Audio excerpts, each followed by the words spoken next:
Picture this. You're out for a night out with your friends at a nightclub, just having a good time. And then, suddenly, gunshots ring out. And you, fearing for your life because you're not allowed to carry your firearm into a bar, duck. What do you do then? Well, that was reality for a couple nightclub goers at the Dream nightclub. Thankfully, this particular place had security, and because of that, a mass shooting was prevented.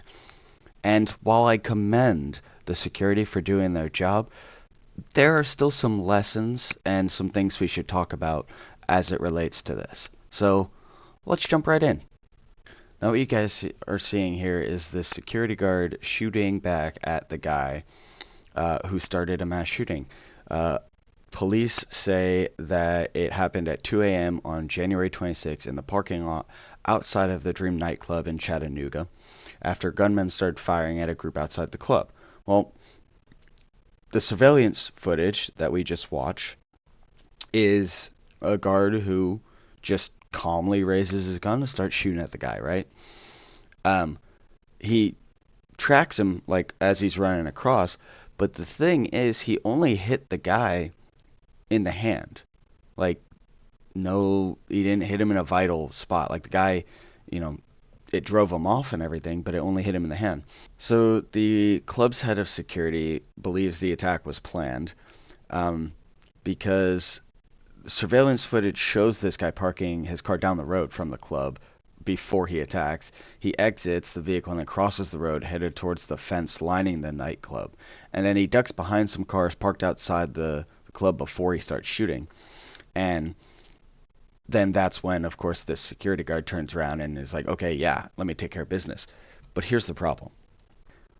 Good job on the security guard for taking care of business, but this could have ended poorly, not because the mass shooter was shooting, but actually because the guard was shooting.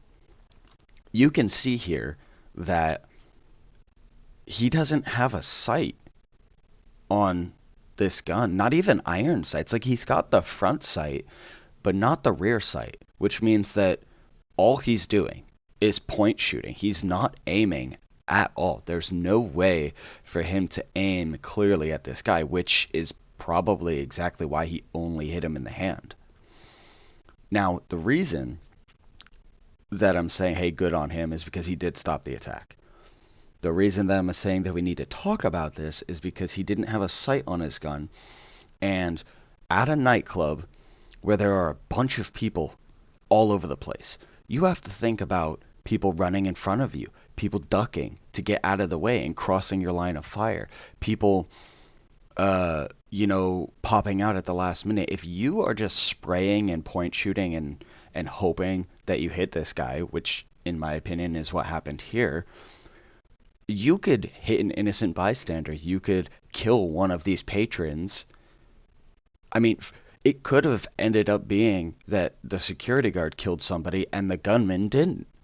Like, just simply because this security guard doesn't have a sight on his rifle. And I'm sorry, but that says to me that this person should not be carrying this rifle. He is obviously not well versed in how to use it, because he let off, I can't even count how many rounds he let off, and he only hit him in the hand. I mean, come on, man. Like, those bullets go somewhere. And because you're not able to aim, and I'm also wondering what kind of ammo he has in it, like, because everybody knows that you should use like jacketed hollow points for like pistols and stuff, but I'm willing to bet that he does not have hollow points in that rifle. I mean, if he doesn't even have the foresight to put a sight on it, or at least iron sights on it, I very highly doubt that he has hollow points in that thing, which means he's using full metal jacket, which means even if he would have hit this guy's center of mass, those bullets could have gone right through him and out the back. So even had he hit the target, then those bullets could have gone through and hit an innocent bystander. Now, he didn't have a sight, so a majority of them went off into wherever. And so I'm sorry, if you were going to work I did security. I was an armed guard, I was a bodyguard, okay? You have to know what you're doing. You have to be proficient. I passed all of my qualifications with 100%. I would never carry a rifle without a sight. I would never. Never. That is insane. And quite honestly, I don't know that I would actually carry a full-size rifle for a security job. Not just because Texas doesn't allow it, because I did carry a shotgun sometimes for my job, but that's shorter range, less penetration than rifles. So shotgun, handgun, those are close to medium range weapons, depending on what you're shooting. Because you got to think about it, big rifle in a crowd of people, it's hard to maneuver safely. You know, you can get a handgun up close here, you know, keep it like this and maneuver it a lot easier than a big rifle, one. And two, when you have to present that handgun or that rifle, you can present the handgun from here and just point it like here and shoot from a compressed position. A rifle, even when you've got it all the way tucked in your shoulder, I mean, a 16-inch barrel is all the way out here. If you've got people running around, they're going to hit, you know, they could run into the barrel, they could knock it over. If it's a bad guy, they could grab it a lot easier, in my opinion, than a handgun. Just saying, for close quarters things like this, I think a handgun is a lot more beneficial. Sure, yes. Is the rifle more accurate over a handgun? Of course it is. But that's only if you're going to put a sight on the thing. Because he didn't have a sight.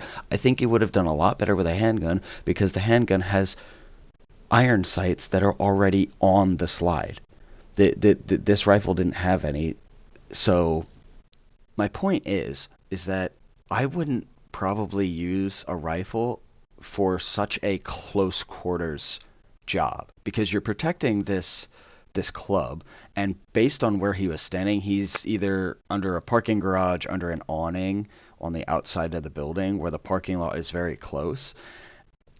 And I mean, I don't see that much of a point other than like a visual deterrent, which, okay, fine. But if you're going to carry such a large visual deterrent, you need to know how to use it. That's my opinion. Still, I will give him props where props are due. He didn't seem to hit any innocent people, and he did stop the mass shooting. What possibly could have been a mass shooting.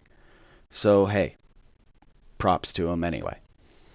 But you guys tell me, what do you think about this? Do you think that I'm correct in what I'm saying and my analysis of this? Because I really think that this could have gone poorly if just a few factors had changed. I don't know, drop a comment down below, make sure to like and subscribe, hit that notification bell so you get notified anytime I drop a new video. Anyway guys, I will see you guys next time.